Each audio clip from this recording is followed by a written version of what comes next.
অবসরে চলে গেলেন নেইমার জুনিয়র। চোখের জলে কান্না করতে করতে বিদায় নিলেন নেইমি। বিশ্বকাপ থেকে বিদায় নেইমার, বিদায় মেসির প্রিয় বন্ধু ব্রাজিলের সর্বকালের সর্বোচ্চ গোলদাতার। পুরো বিশ্বকাপে খেলেছেন মাত্র ৩৮ মিনিট, গোল করেছেন একটি। আনচেলত্তি নিজে বলেছেন পূর্ণ ফিট, তবুও খেলার অর্ধেক সময়ও দেওয়া হয়নি তাকে। আফসোস, হতাশা আর কান্না ভেজা চোখেই তাই বিশ্বকাপ থেকেই বিদায় নেইমারের। বিদায় দিয়েছেন ব্রাজিলের জার্সিটাকেই। আরও থাকছে প্রতিবেদনে। আন্তর্জাতিক ফুটবলকে বিদায় বললেন নেইমার জুনিয়র। আগেই জানিয়েছেন এটি নেইমারের শেষ বিশ্বকাপ, আর সেই বিশ্বকাপ রাঙানোর সুযোগই তাকে দিলেন না ডন কার্লো আনচেলত্তি।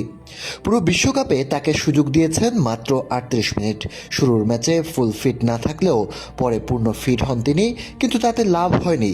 কার্লোর ব্যক্তিগত ইগোর কারণে তাকে নামানো হয়নি মাঠে। নিজের সাবেক ক্লাব শিষ্যদের অতিরিক্ত প্রাধান্য দিয়ে নেইমারকে সাইড বেঞ্চেই রেখেছেন বেশি সময়। অথচ এই নেইমার ব্রাজিলের বিশ্বকাপে ভূমিকা রাখার জন্য কী বা না করেছেন।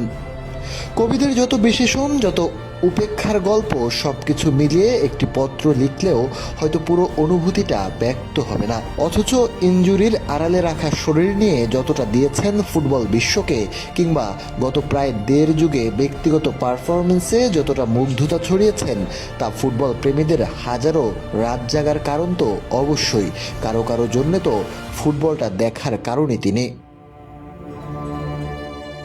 বর্তমান বিশ্বের বিস্ময় লামিন ইয়ামালের এই আইডল ১৯৯২ সালে ব্রাজিলের মোগিদাস ক্রুজেসে জন্মগ্রহণ করেন। মাত্র ৯ বছর বয়সে পেলের স্মৃতিবিজড়িত ক্লাব সান্তোসের নাম লিখিয়েছিলেন। ২০১৩ মৌসুমে সান্তোসের সঙ্গে গাঁটছড়া ছিন্ন করে যোগ দিয়েছেন স্বপ্নের ক্লাব বার্সেলোনায়। এরপর রেকর্ড গড়া দামে পাড়ি জমান পিএসজিতে, সেখান থেকে আল হিলাল থেকেই যেন ক্যারিয়ারের উল্টো গণনা শুরু হয় নেইমারের। একের পর এক ইনজুরিতে বেশিরভাগ সময় ছিলেন মাঠের বাইরে। শুধুমাত্র এই বিশ্বকাপ খেলার জন্যই সান্তোসে ফিরেছেন।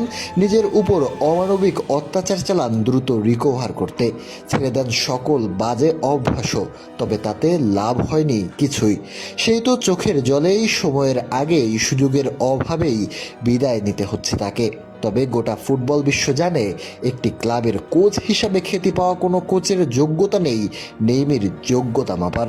ব্যক্তিগত কিছু না জিতে তিনি জিতেছেন মানুষের হৃদয়, তাই তিনি আজীবন থাকবেন মানুষের হৃদয়েই।